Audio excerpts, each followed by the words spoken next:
What's going on, folks? Back at it again. Episode number 2. Take 2, by the way. Yes, I'm very authentic. So yeah, the first one it had a moment, but we're just gonna roll with it. I'm not dealing with it. I'm kind of over it at this point. I'm joking. Welcome to Breaking Out of the Unhinged. We just went through that just a few minutes ago.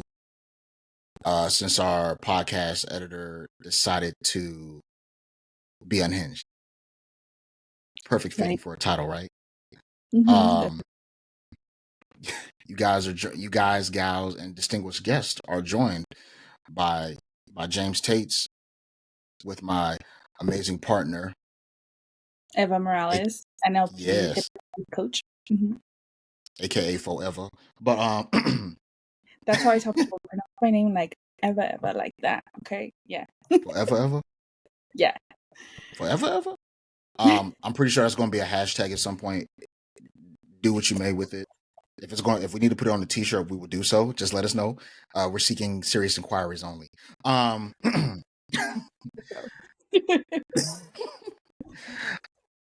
oh man.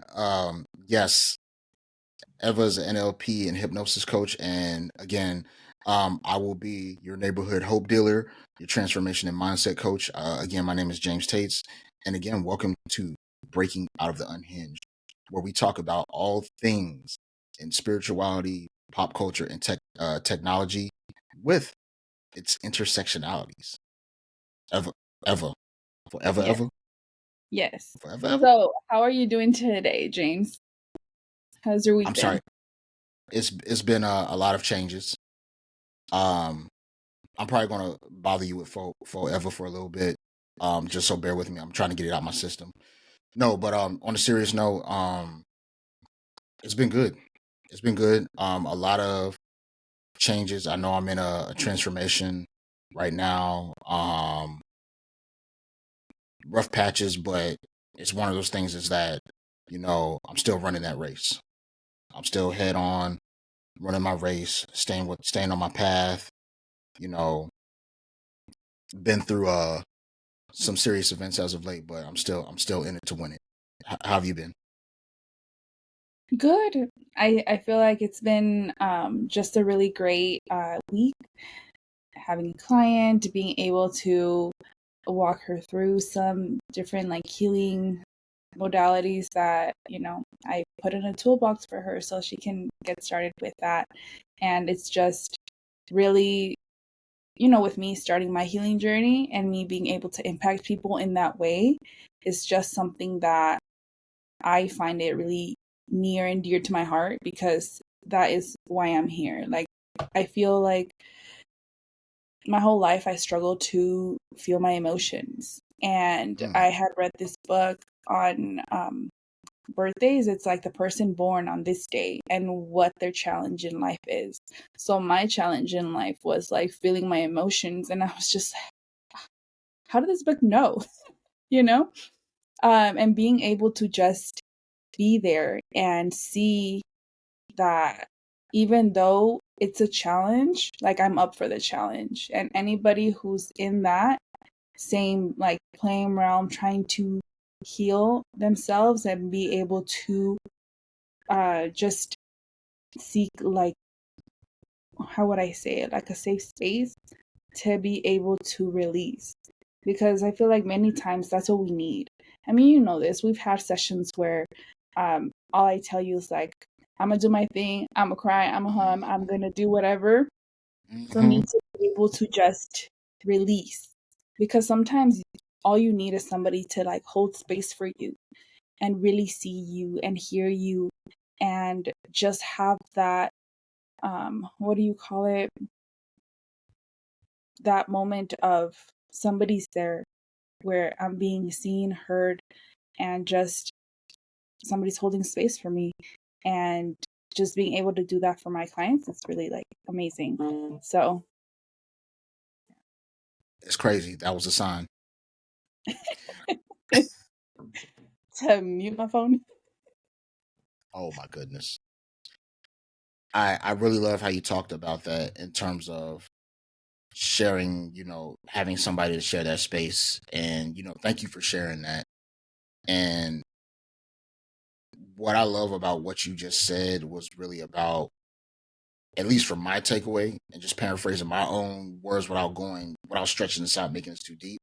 But what I took away from that was, again, the gift of people and connection, right? And how we're able to be expressive, how we are able to be, in the moment with somebody to where we can not just witness it, but learn. I mean, it's, yeah, surface level, be there for them. But for me, it's like really learning about that. And sometimes it serves us from a place to where looking ahead, like this may happen for me. How do I feel about this? How do I feel being there for this person? Is this something that I want? Like, what lights me up? What makes me tick? And so on and so forth. So no, it's like I'm very grateful, you know, t- to be there for you. I'm very grateful to actually hear that. I think it's phenomenal, especially with you sharing that on this platform from a place to where others can actually take on to that or resonate with it or take some type of positive thing out of it, right?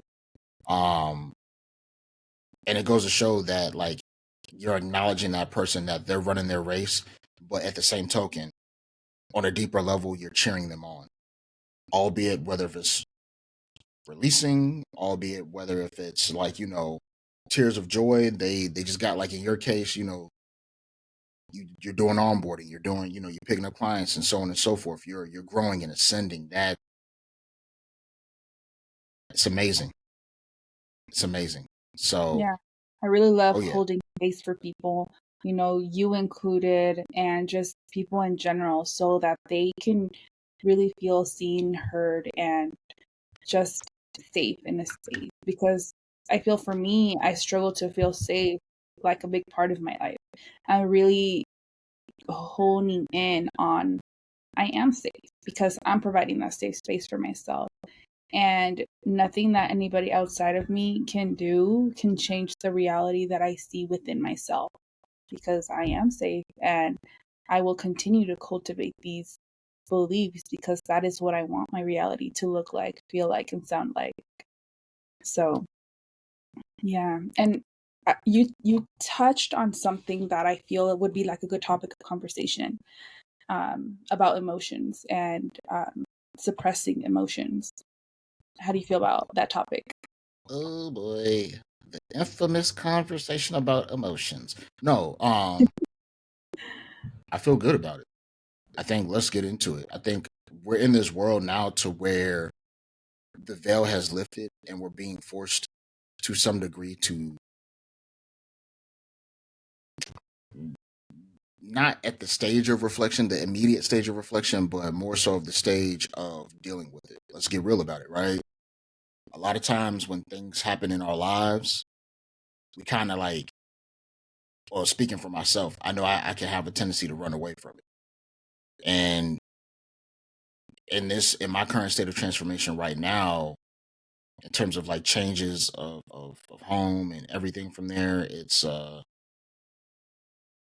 very, it's like it's hitting different.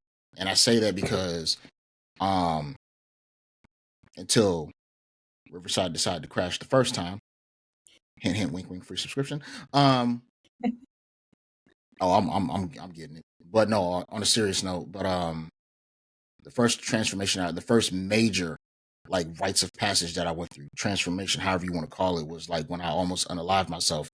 What, looking at the clock now, about almost 4 years ago, right? Or 4 years ago.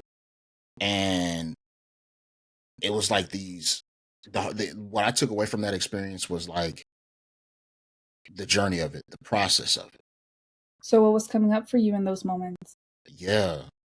It was an initial stage of like, in that transformation, it was an initial stage of like being smacked in the face by a tsunami, heavy crying, looking in every corner for like ways of help. Um, it was me dealing with my complex PTSD. Oh.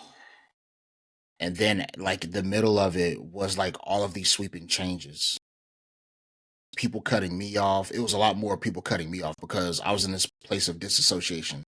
To some may call it, it was a full blown awakening, but when you go through the process of a spiritual awakening, there is a transformative period in there, right? Transformation is part of that process of an awakening. And I feel like in this awakening, it was showing me the process of my transformation and what it would look like, the blueprint of that transformation, right? I was losing people left and right, from a place of me being disassociated and just like randomly, raging out or um taking so much of a step back. But within that, as time came along, like when the dominoes started to fall, I started to gain people. And again, like from a place of emotions, at that point, once I started gaining people, I didn't know what was going on within myself, right? Um, However, as time went along, I remember somewhere in that part of reassociating myself with the right group when I got into coaching, it it it, it clicked from a place of like what my community looks like, from a place of people that are supportive, that are emotional, not just let's get the genders out the way. It's not just women, but also men too, like sensitive beings, Mm. all right, to where like, yo, we're here for you. Like, let that shit out, right? You Yeah, holding this in, it's not serving you. You're definitely. in a trend, and that's when it hit me. It was like you're in a like I had one person tell me you are in a transformation. Just embrace it. Like we got you, bro. It Yeah, felt like of holding space for men and really being there to help them heal in order for yeah, them to really feel like seen and heard. And many times I feel that so much anger comes from lacking those, yes, lacking being seen, lacking being heard, just not knowing how to express yourself. And the only acceptable way of expressing yourself, or that I've seen with men, is just with anger. But men have an array of emotions, and tapping into all of those and being able to step into your power by feeling it out. absolutely, absolutely. I totally agree, and I love the part that you mentioned.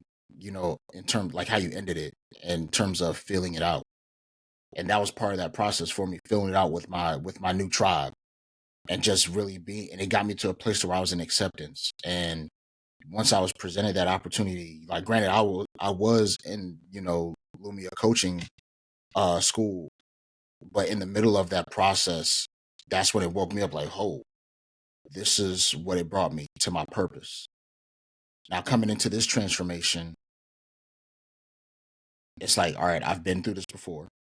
I'm coming in with some type of experience. I went through the OJT, right? I went through the OJT. I showed that I can do the work. I showed that I've learned a lot about myself and some traits and some gifts that was brought forth to me.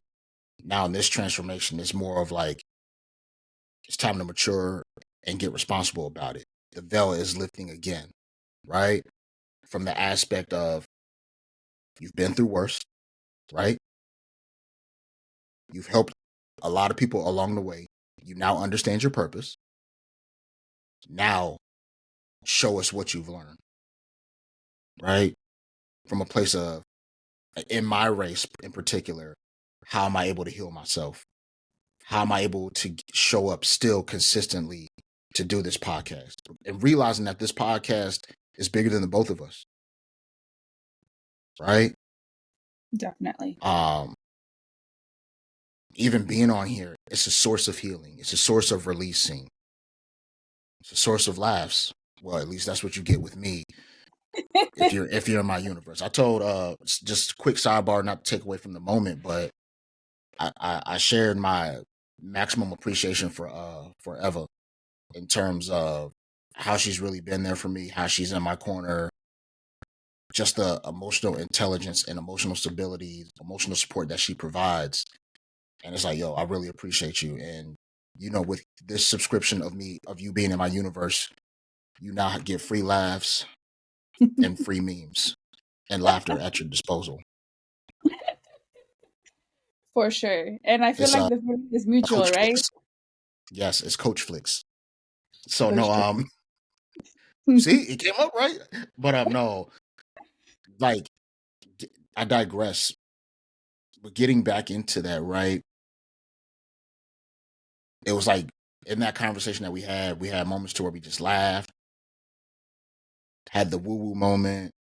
I got emotional. Um, It's a and big it transition. wasn't with. I'm sorry. It's a big transition that you're experiencing. Absolutely, absolutely. It's no joke. It's no joke. It's like my entire world is changing all over again. But behind that statement, from what I just said, in terms of my entire world is changing, I'm taking ownership and responsibility that I've created that from a place of self worth, from a place of another level of vulnerability. And I remember the validation that came through, right? Because when you start, your world changes, you start getting the signs that the universe or creator, whoever your higher power is, you know, for one, when we FaceTime, Jesus entered the chat. No, that was actual thing. Y'all were Number saying two, was? I mean, No, I was just like sitting like on my mom's bed and we were just having this conversation right through FaceTime. And I'm over here like, hey, how are you? Look, Jesus is with us. Like because my mom sleeps with like the picture of Jesus above her bed, you know? So yeah. Jesus was with us for sure. Because after that, the first post that popped up on my Instagram feed is that that Jesus came up, and then I seen a red cardinal, so I know a loved one from on the other side is guiding me. And I remember you talked about if I may bring it up, the letter, mhm. right? We'll get into that in a second. Um, and it was like bringing me this place of peace, and like, all right, I just need to continue pressing forward and take. It's like it's crazy how when we hear sayings, it's magnified 10 times more, like one day at a time. And what was coming up for me on what started out of it was that people will give you your signs. How are we connecting with people to this day, right? Social media, this podcasting, um, to some degree of voices being put out there and being heard, right? And that came up, and then I seen Jesus again, and then I sent Eva a message. I blame you, because now Jesus is in my feed, all in my feed. 6, 7, 11 straight posts of Jesus. And I can see him right now. I'm here, son. Don't fret. I'm here. Yeah, that's what it felt like. With his long, pristine, perfect hair. That's laid to death. But yes, that came up, and everything from our alignment, the sign. And there's so many signs that I see of us in terms of our partnership, our work, everything. It's like it's showing up. But what I took away from it was the reminder to keep going. Like keep working hard. So I know this is like today per se is like this is like my official day one. Yesterday was that introduction of what I'm about to walk into in this terms of this transformation. And now we are at this place to where it's like, all right, day one, podcast up, just move. And and while just I'm really working, I'll go ahead. and just really the importance of what it means to really dive deep into what it is that you're experiencing Absolutely. and become an observer. And it's like, okay, what can I learn from this?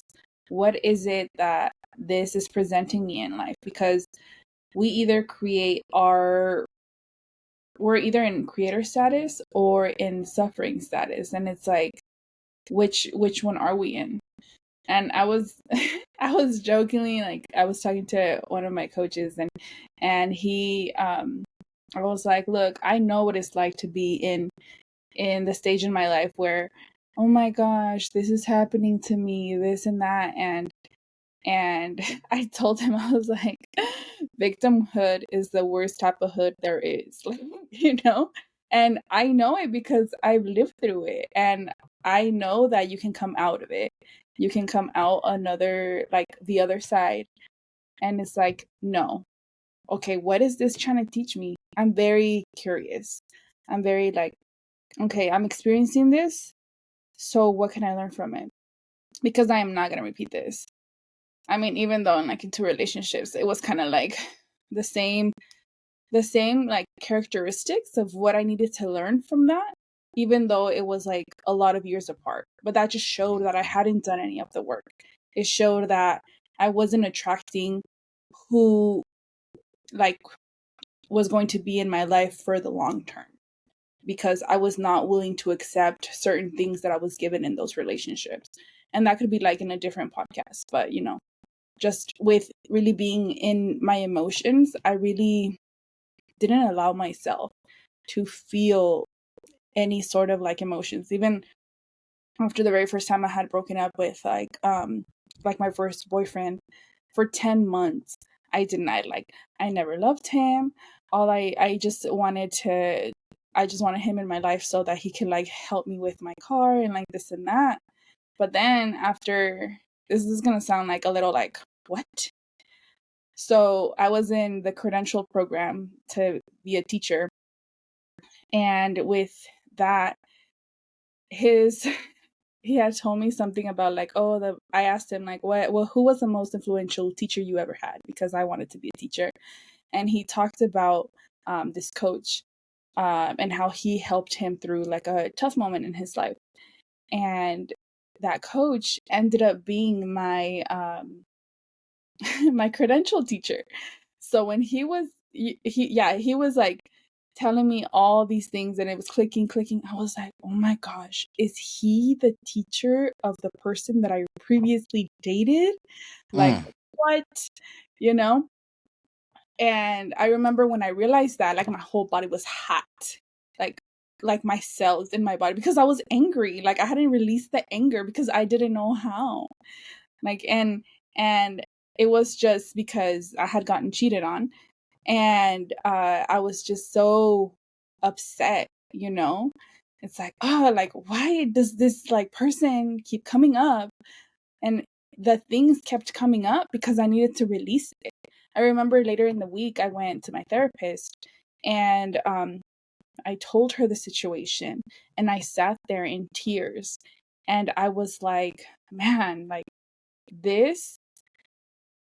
I'm over here like, oh, this is really showing me that I needed to acknowledge the fact that I did love this guy for whatever I knew love was at that time, for whatever I knew that love was in that moment, and the type of love that I was attracted to because of the things that I saw in my upbringing.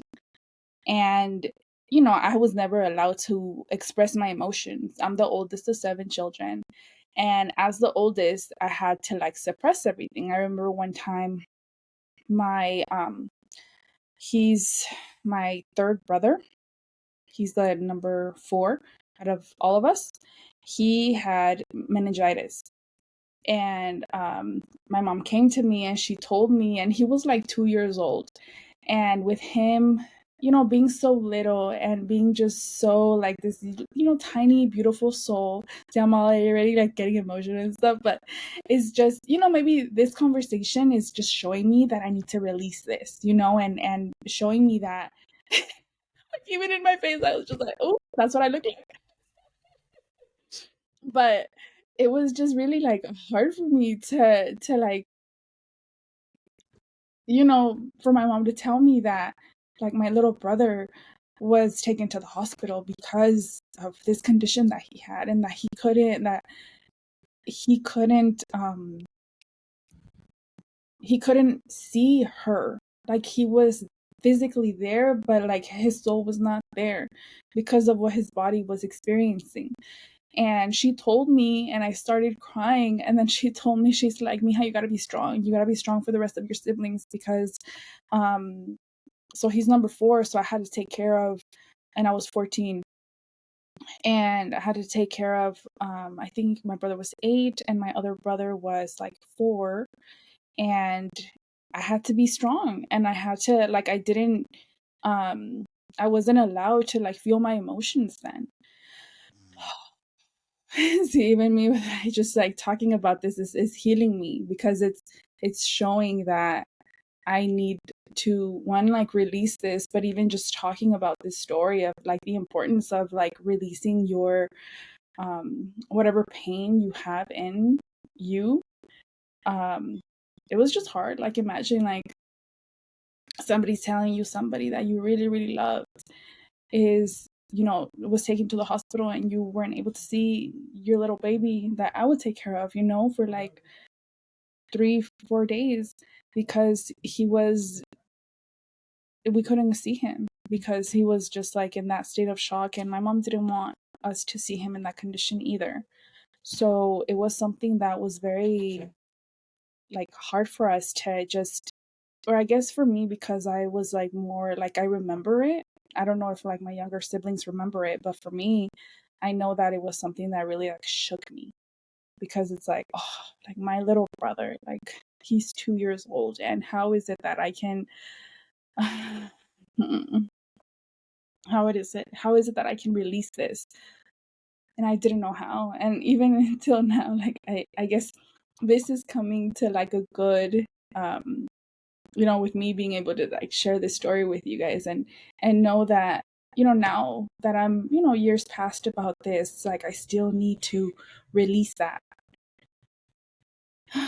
Like I still need to acknowledge those feelings of like that 14-year-old me who wasn't allowed to feel like the sadness and like the impotence of, my younger brother going through that stage in his life, and just being there, just to hold like even space. Like I don't know how my mom felt. I don't know how like my my mom's like husband at the time felt. Like nobody asked about our feelings, but we are now in a stage where we can hold space for each other and really talk about what it is, what emotions came up for us when we've gone through these things, because it's so incredibly powerful to just share these stories and like cry about it.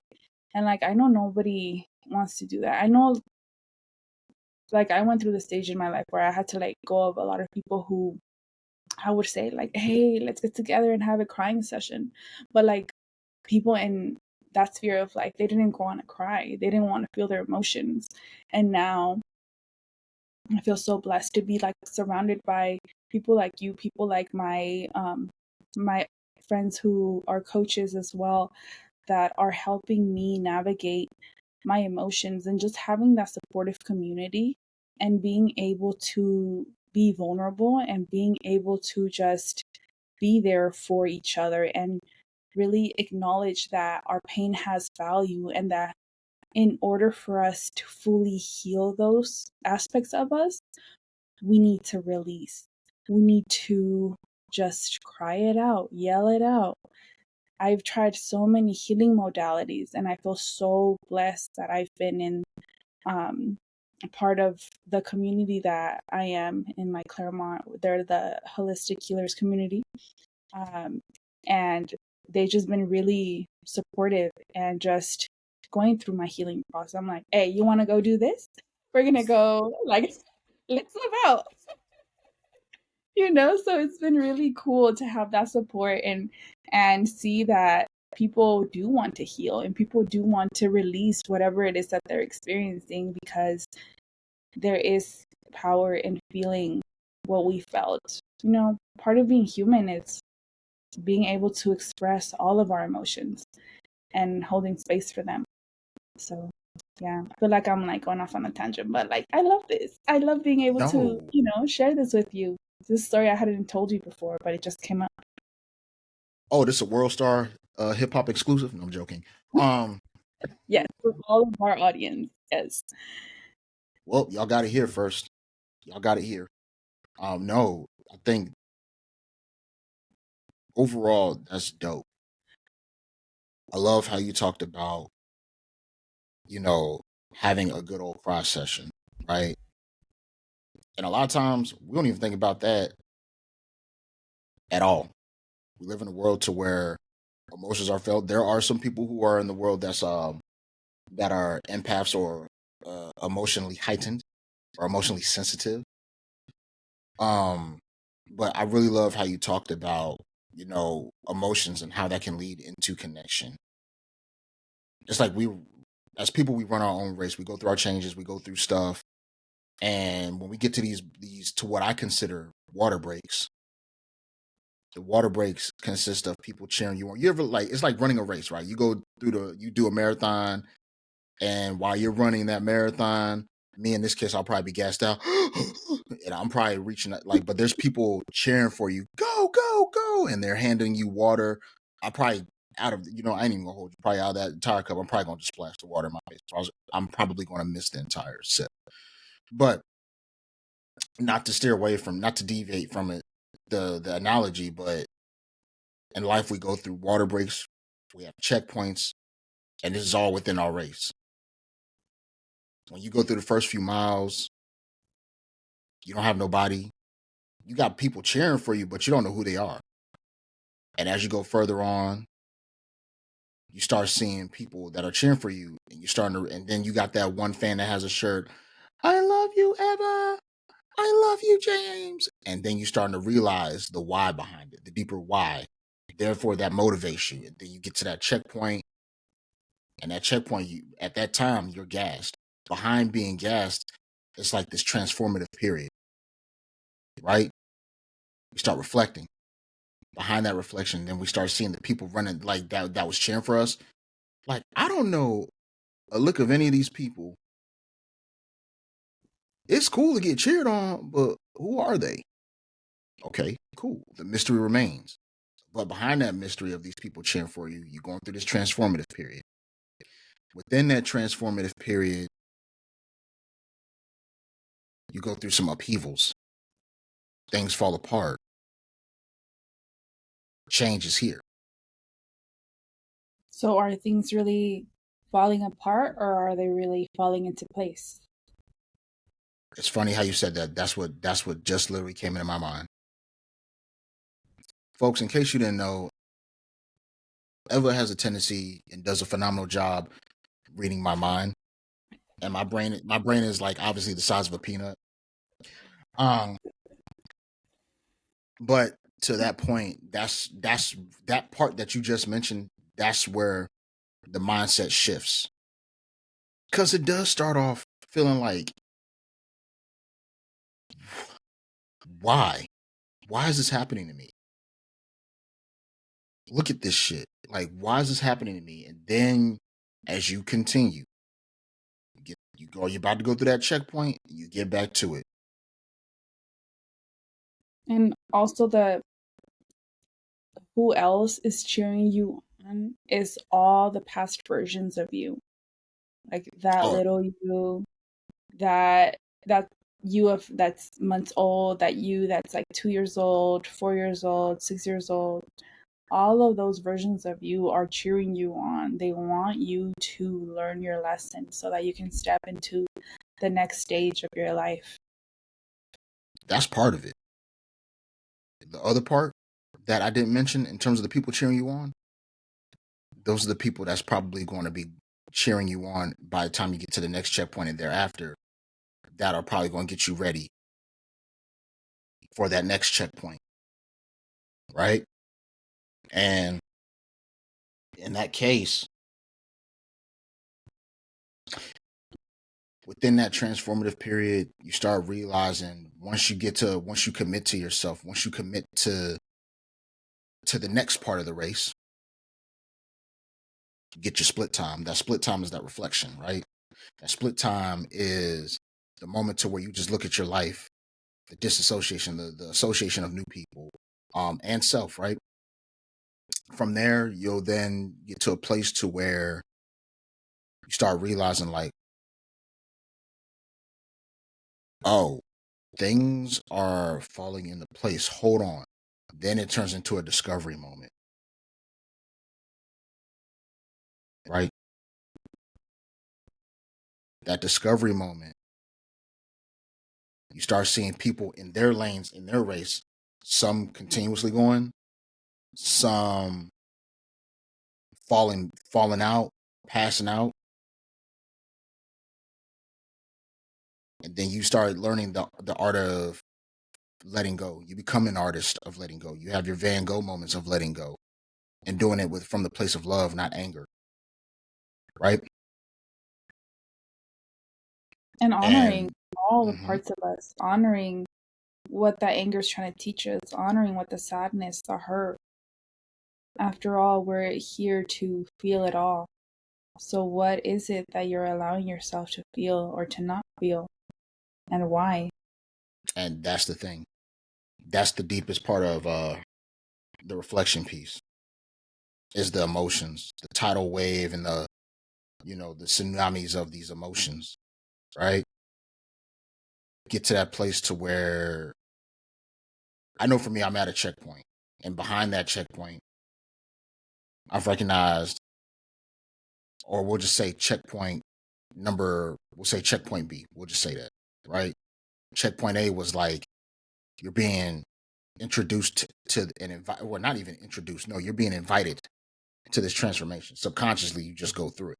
You just move the movement, walk the walk.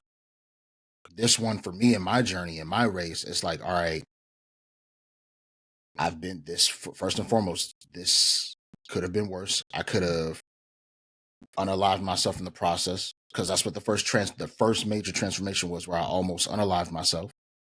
And now in this one, it's like, all right, this is nowhere near as bad as the first one, but I do know things are happening. I do know that my world is shifting. What is my higher self trying to tell me? What is, you know, creator telling me? What is my support system physically, my physical support system guiding me into? What are the themes that's coming up? And like the themes in this particular checkpoint has been next level, Jesus being in somebody's house. No, seriously, Jesus. Yeah, him being everywhere all the time, Oh man, it's crazy because even last within. week, yeah, last week prior, I did like I've changed up a routine. Now it's like I actually just go in nature. I go out in nature. I make time to go out in nature and I just go see the trees. Mind you, preface, this is all after I take an allergy pill.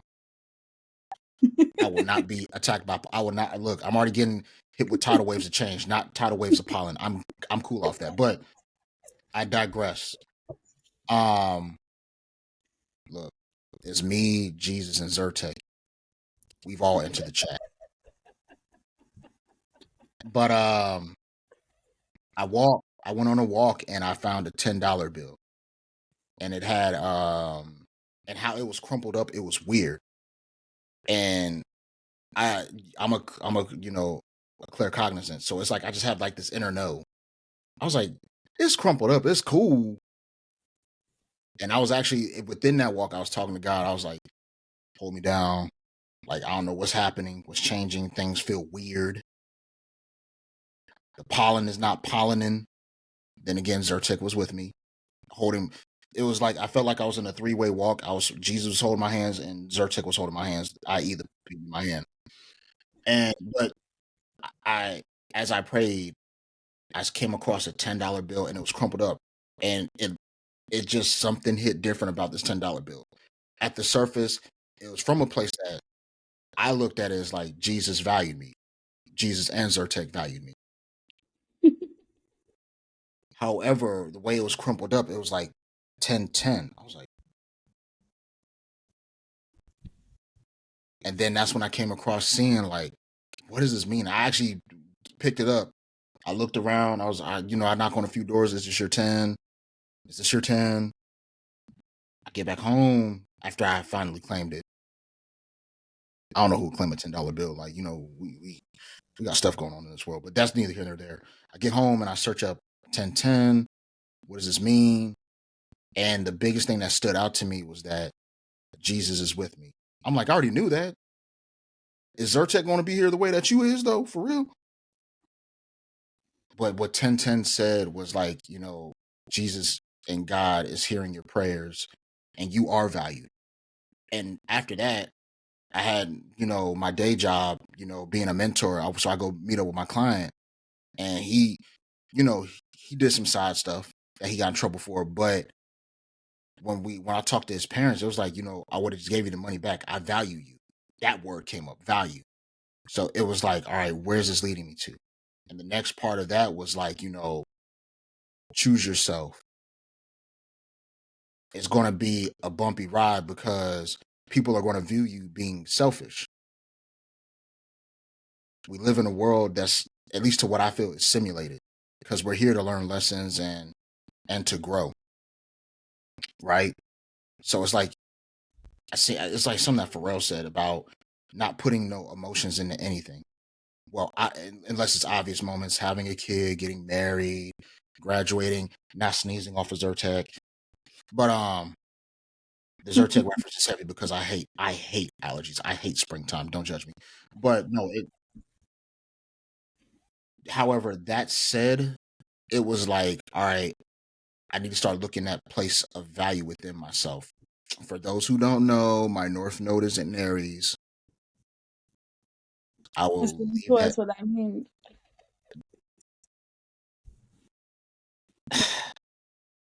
You got me.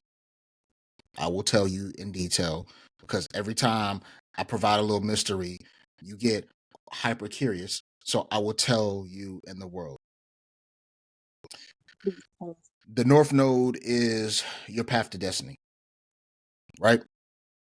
When you think about the North Node, you're going through common themes from the time you come into this world to that point of purpose to where you're going to be shown a bunch of stuff. You're going to go through some struggles. You're going to have some highs and lows.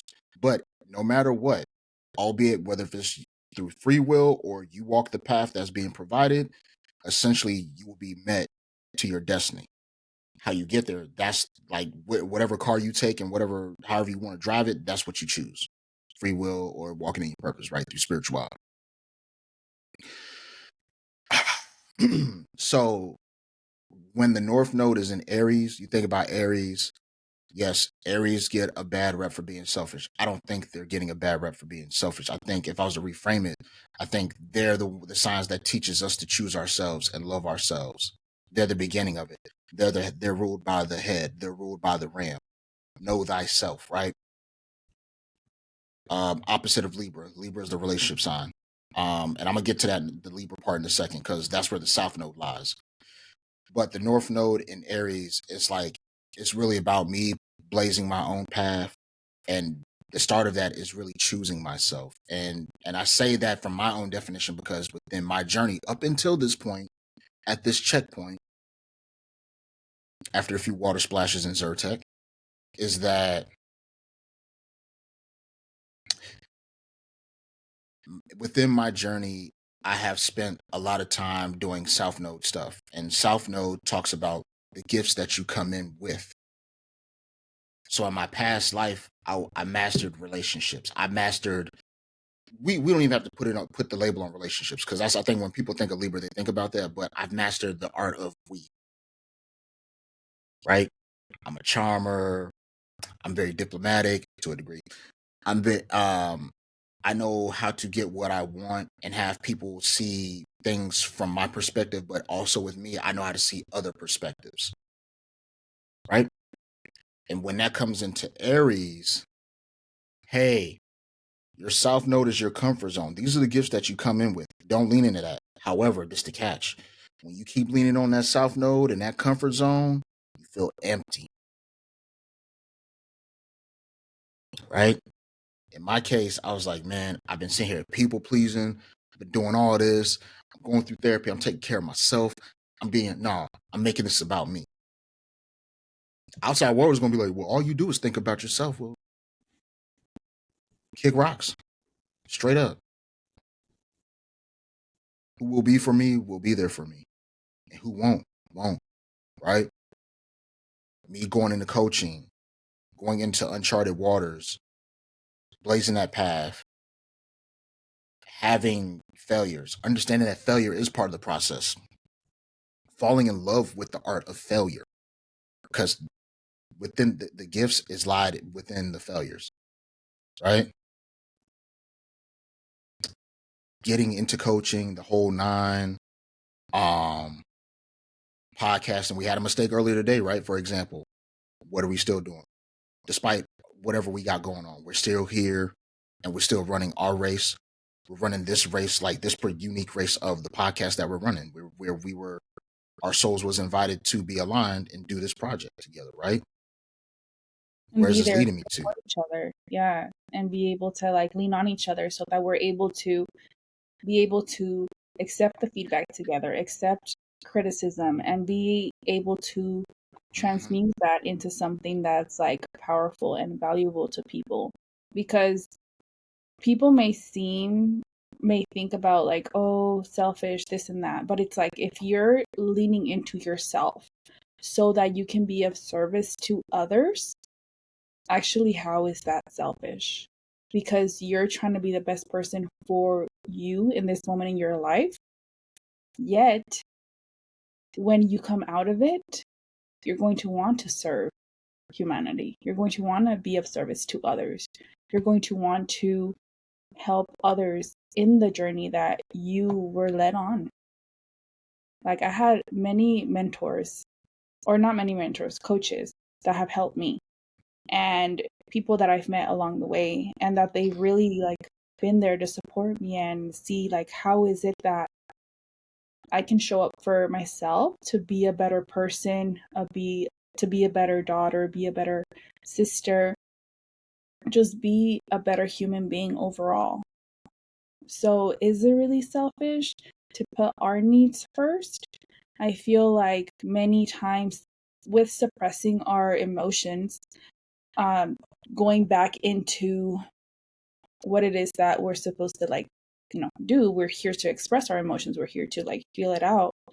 We're supposed to allow ourselves to experience everything we're meant to experience. And that includes the comfortable emotions, the uncomfortable emotions, the like heightened emotions of like bliss, happiness, ecstasy. But it's like if you don't allow yourself to feel the pain, you won't be able to feel the heightened sense of joy, peace, all of those. Why?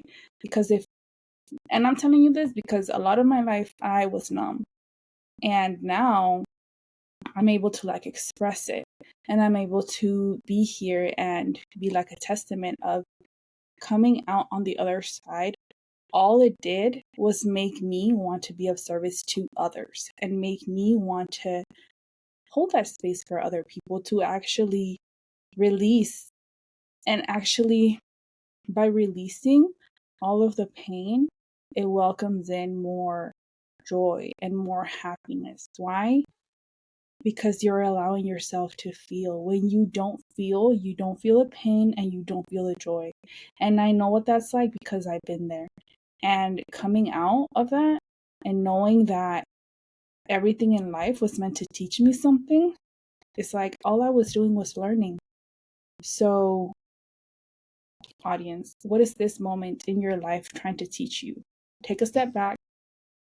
Or like, let's say you're driving and somebody cuts you off. What is that moment in life trying to teach you? Is it trying to teach you like go like curse at them, or is it trying to teach you like, oh, can I take a deep breath, couple, maybe three, so that I can ground myself and be like, you know what, that person, they may be having a rough day, or that person may be in a rush to go to the hospital because somebody they care about is hurt.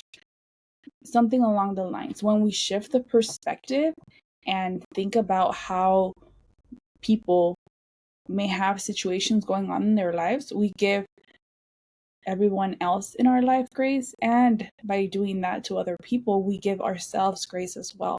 And we're able to just feel a sense of, one, I guess, more like empathy for others, and compassion for ourselves, because we are able to not react, but look at it from a lens of, wow, maybe that person is just trying to, get to, somebody who's hurt, or maybe they're trying to do something along the lines of just, I don't know, maybe they have a pregnant wife or something, or somebody who needs to be in an urgent matter. And, it's our perspective. It's like, how are we taking it? Hmm. Yeah. I'm curious to know from you guys as the viewers, what is your North Node? And if you do know in depth, what's coming up for you? What is your lesson teaching you? And for both me and Eva, we both have North Nodes in our and fire signs, and it's tied to our moons, right? Me being a Leo moon, and Eva having that in her moon in Sagittarius. And it's crazy how that again, that intersectionalizes it from the place of the themes, but it's the North Node is like the surface level, and then after that is the layers within our race, right? So it's it's crazy how that really goes about, and how everything kind of like really shakes up and plays out. It's like when you have to have that alone time, or to what I call that hermit mode from the deck of tarot, it's really like it's a moment, especially in transformation, it's so vital. One of the most vital things of transformation is to be still. Be still is not to not to just sit in a room and go isolate yourself and do absolutely nothing. To a degree, yes, it will require some of that time, but it should not be an everyday, all day thing. And getting, if I may, Eva, bring up some pieces that you brought up that was key. You know, it's like a healthy selfishness from a place of like going out to get a facial, going out to get a massage, um, doing the things that light you up, getting back to yourself, loving yourself, and then having those moments of reflection,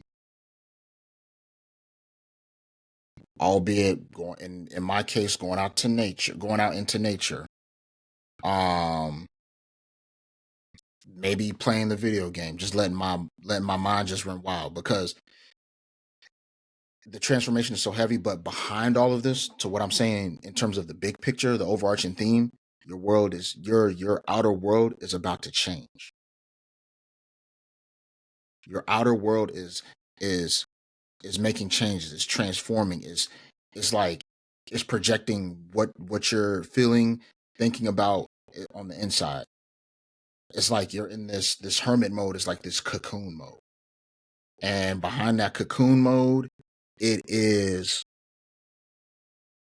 I don't know how I'll look being in the cocoon. I'll probably be ugly, but that's cool. But when you come out as that butterfly, I'm serious. I actually thought about it. Like being a Mm. butterfly, and it's like you just see big butterfly wings, and you just see my obnoxiously huge head and glasses. James, be kind to yourself. Oh, I am. I am. Mm. Are you? I'm Yes. here to check you You on don't see that. this. Look, listen. You don't see this blue on here. Look, listen, listen. I'm one of a kind. I'm him. When I'm out there competing with these other butterflies, I'm him. You hear me? You hear me? So yes, I know I have a big head, but I love my big head. You know what I'm saying? But that being said, and I appreciate the accountability. Thank you for that. I just want to make sure I remind everybody that I'm pretty as a butterfly. I was Yes. featured in one of Muhammad Ali's fight when he said, float like a butterfly, sting like a bee. I was in the background, so you gotta look at the picture and you see, yeah, you gotta float. But but with that said, when you think about that that hermit mode itself, it's like it's dope. I think looking forward to, I'm excited to see what happens uh when it when I get to the finish line, because like even like as I'm talking about this right now with you, in the audience, it's like what's coming to my mind right now is like you have no idea how good this is about to get. That's what's literally like. I was sitting last night on Instagram, and for whatever reason, I had. You ever just sit to yourself, eyes wide open? You could be watching something, but you feel like you have this vision. It's kind of weird. But in my case, it was like money coming to me. You were Like I was, like getting into a deep state of like meditation. or you could say in Marine Corps terms, sleeping with your eyes open. But that's a conversation for another day. I'll take that though. Look, you See, know, I've never been in the Marines, so I don't know that part. But meditation, yes. yeah. I was sitting there, doing paperwork for my day job, and then I just had like behind that vision, it was like a weird feel. It was like ooh, something tingling, and then came across that what I've seen. It's one thing to physically see something like a TV, computer, your person, whatever, but it's another thing when you start getting that sixth sense scene. You know what I'm saying? I guess the sixth sense decided to kick in at 12 in the morning before I took my vitamins and Zyrtec. But that's the conversation. It's neither here nor there. But it it was like something's coming. Like I know something had to be cut off in order to obtain what other blessings is coming in, or humbly speaking, whatever tools is about to come in. You feel me? You got me talking California ass. Anyway, you feel me? Yeah, those of you that don't know, I'm in California and James is in, remind me again, Virginia. Virginia. Virginia, yes. See, Virginia is my mom's name. Oh, that's crazy. I didn't know that. See, now you know. hmm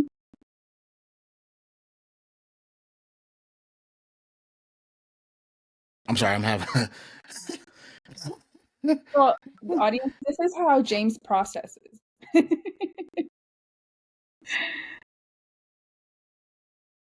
Damn, that's crazy. I'm trying to make sure I stay on track with time, but it's like I can't help but to process.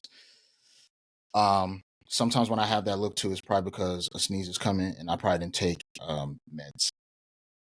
Fun fact. No, moving forward. Um, yes, in light of that, it was like getting back to it, just recapping a bit. It's like, coming home, doing the day job work like late at night, being a night owl. Then I have this like I go on Instagram and then I come across like this feeling and seeing this clear cognizant moment of seeing money just attracting me. And I always say something that's like I open my blinds on purpose. I don't have them open now for this purpose of this pod. But I always like I make it a routine to open the blinds, and each set of blinds I open, I provide a source of some type of gratitude. Father, thank you for waking me up this morning. Next set, Father, please let there be breakfast in the fridge. Next set, Father, thank you for looking out for my kids. Next set, please don't let my kids fight each other today. Yes, they do fight. I'm a parent. It's normal. Um, and the last one is like, Father, it's topped with the affirmation I wholeheartedly believe at 444 my time. Um, like, Father, I'm expecting the best possible outcome. And when you manifest, a lot of people don't understand, at least my style, because everybody has different styles and whatever works for them works. I'm not going to be here to tell you should be a master manifester and there's a manifesting one-on-one book. But for me, I say what needs to be said and I detach.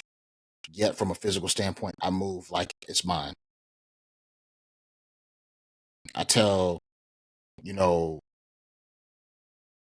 if I may ever, I always like I make it a point to or fun fact now that all this is coming out, but I try to make it a point to provide some type of reassurance to you on a day to day basis. Like yo, like for example, today you are that CEO, you are her. Yes. Oh, You know, we're in the works of talking of like creating a school based on like our gifts. With James is like astrology and human design. With me is NLP, hypnosis, and how can we combine both of those, or that group of like modalities to create a school where people can pick and choose what it is that they want, and also um, see what it is that they would like to go forth in their life with. What would be most beneficial? It's like getting to know yourself from what the stars say about you, what was written in it before or as you were born, um, with human design, or later in life with allowing yourself to feel your emotions and what it is that you were meant to learn. So just Absolutely. having all of the different aspects like that in a school so that we can combine our forces and create something that would be really beneficial to other people. Absolutely. I think that that makes a lot of sense. And I do the same for like people within my community, my coaching community. You know, we both have, you know, mutual friends that's in the coaching community, and it's like I make it a point, and it's just what makes this source of reassurance between us so vital is that we're doing what we can. Like it's one thing to start up a business, it's another thing to go it alone, it's another thing to bettering yourself, right? But when you have a partner that's with you, it's like we need that motivation from each other. We feed, and the beautiful thing about our, you know, our partnership is that we always keep that fire, you know, lit We through check through each other, constant hold each other accountable. hmm Where there it's constant like, communication. yeah, if I'm speaking in a way that is negative, he'll check me. If he is, I'll check him. That's how accountability works. And that's how we're like setting boundaries of moving forward in a way that we're allowing ourselves to see the vision that we have come into fruition and see what it is that we want to accomplish together, and all of that for bettering our community, for bettering who it is that we are on a day-to-day basis, like you talked about at the end of the journey. But it's like the end of, or what I associated with the end is like no longer being here in physical form. For me, I feel like we're always here learning, and there is no end, there's just evolution. So it's like, how can we get to that next stage of evolution? I totally agree. I definitely agree. So we're at an hour. We gotta, you Yes. know, we gotta wrap up. But I think it's safe to say I can leave. We can leave this with this the audience with a question. You can tell I'm working with the W's and the I's. So crowd, bear with me. I'm kidding. What's transforming in your life? What's transmuting in your life? How are you tapping into that artistry of letting go to get to where you want to go? Once again, folks, I have the wonderful Eva Morales here. You're, And great James Tate's. Love we're the both support. great. Thank you so We're both much. great. Yeah. We're both great. Hashtag him and her. Okay. It's been a great episode, y'all. We look forward to seeing you guys again next week. See y'all later. Bye. Thank you.